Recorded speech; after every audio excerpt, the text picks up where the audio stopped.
Right now, very pleased to have with us on the set here with us. First of all, we got Carrie Herbertson, NRA-ILA's Nevada State Liaison. Carrie, how are you? I'm good, Cam. How are you? I'm good. Thank you so much for coming tonight. Oh, happy to be here. And you brought the family along, too. I did. I brought my two daughters, Annie and Lisa. Well, Annie and Lisa, thank you both for joining us this evening. Thanks for having us. Thanks for having us. And right now, heads are exploding all over the mainstream media because it's like, wait. I didn't realize that young women were actually gun owners. I didn't realize young women like to talk about the Second Amendment and things of that nature. But you guys obviously growing up with Mom, right? Obviously. Yes, that was just a known thing in our household. Girls with guns. Girls with guns. Yes. And not only that, but girls helping to promote the shooting sports, because you all are both heavily involved in your local Friends Dinner, which is in the Sacramento area, the Gold Country Friends of the NRA. Yes, Now, we both are. All right, so let's talk about this a little bit, because first of all, if folks don't know much about the Friends of the NRA, you should. It's an awesome program.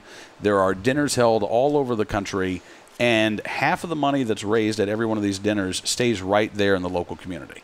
Mm-hmm. So how long have you all been working with the Friends of the NRA?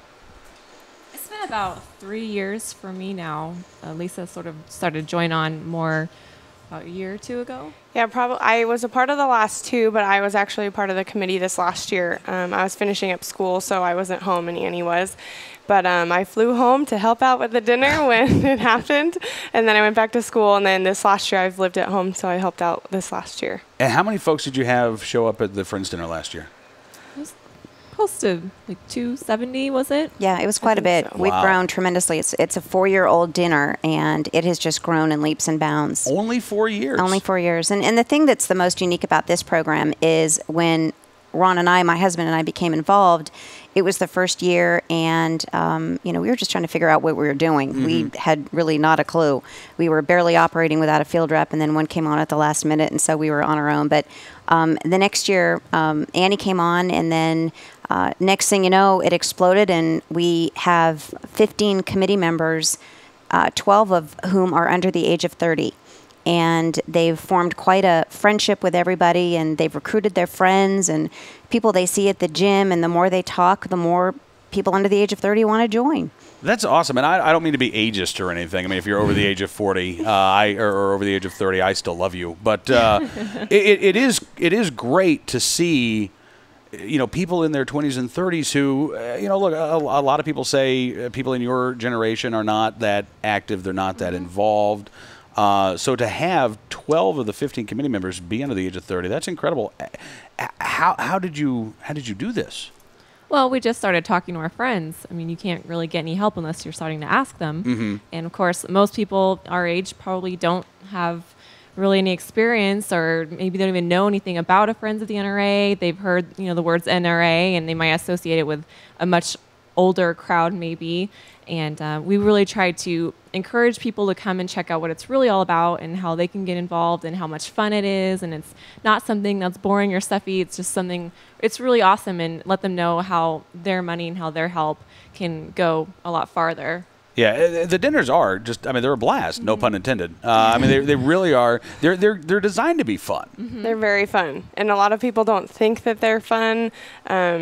I think when you say in Friends of the NRA dinner, they think that there's just going to be a lot of older men, talking guns, and, they don't really know anything about it. But our dinners, we have a blast when we do our dinners, and we're hooping and hollering, doing games, and anyone who comes, they love it. And then they always say, I had no idea it was like this. And so it's fun for us because every year it gets bigger, because the word kind of spreads that it's not just old men in suspenders or something. So sorry for you old guys in suspenders out we there love you tonight. too. We love you too. We love you too, but you're not the only ones invited to the party. That's right. So. Everybody's welcome. Yeah. And it's funny. I was actually at a Friends dinner. I think the last one I was in September of last year, I think it was, and it was in New Jersey at the Henry Repeating Arms Factory. They actually opened up the factory floor and held a Friends dinner there. Nice. And it was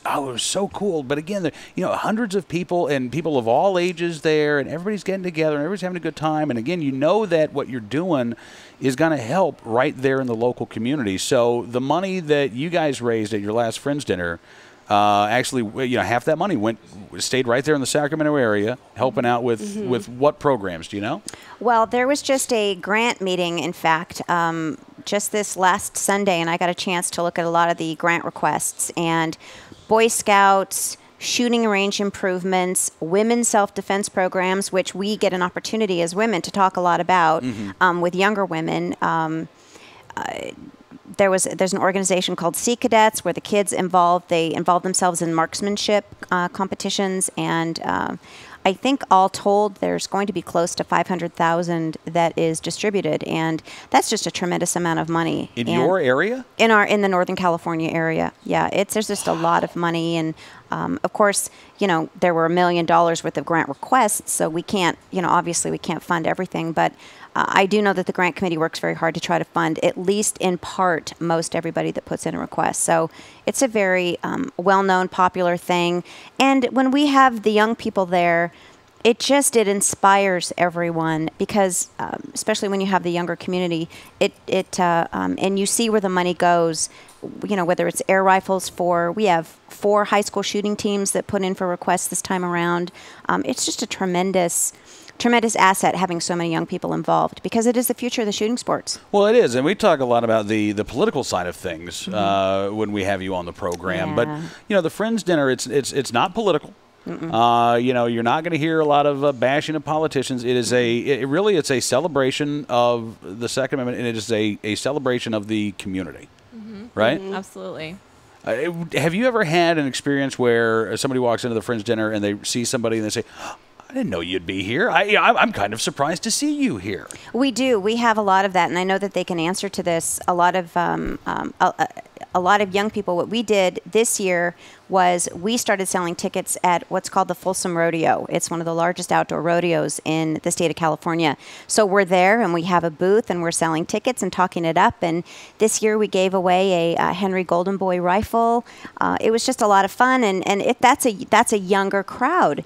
And so having a booth, having the girls there, having all their friends there, being able to talk about it to a new, wider group of people was just really beneficial. So there was a lot of that. Hey, I saw you there, and did you bring your, this, that, and the other, your friends and your husband and your kids? And it's just a great event. Oh, that's fantastic. So when is the Gold Country Friends of the NRA dinner this year? It will be in June. In June. We haven't picked a specific date yet, but it'll be in June. All right. Well, when it happens and you guys pick the date, let us know so we can talk about it, okay? Sounds good. All right. I'd like to come out there if I can, actually. I'll have to see if I can make it. That would be, we'd love to have you. I know, we'll hold you to it. Now, I'm not under 30, but I don't own any suspenders, so I think it cancels out, right? Yes. If you don't bring the red suspenders, you're good.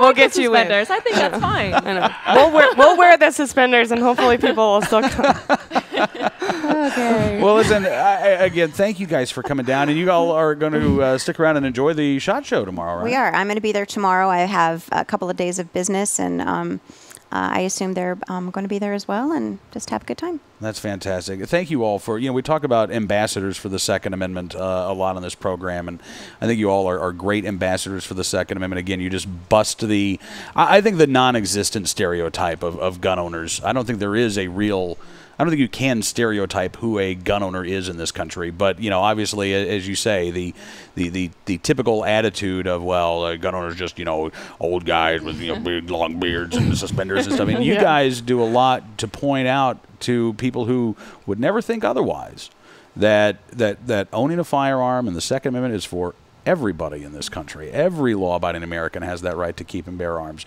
whether it's old guys in suspenders or beautiful young blonde girls in Northern California. Right. We don't want our generation to miss out on it either. And a lot of our generation, we're trying to spread the word because we don't want it to be lost on people just because of what they think it is or what it was, instead of looking at what it really is today, and what it can be, and right, and what it can be, stays alive, and right, and it's in the Constitution, and it's our right. So we want everyone else to know that it's a positive thing coming up instead of just something that's always negative.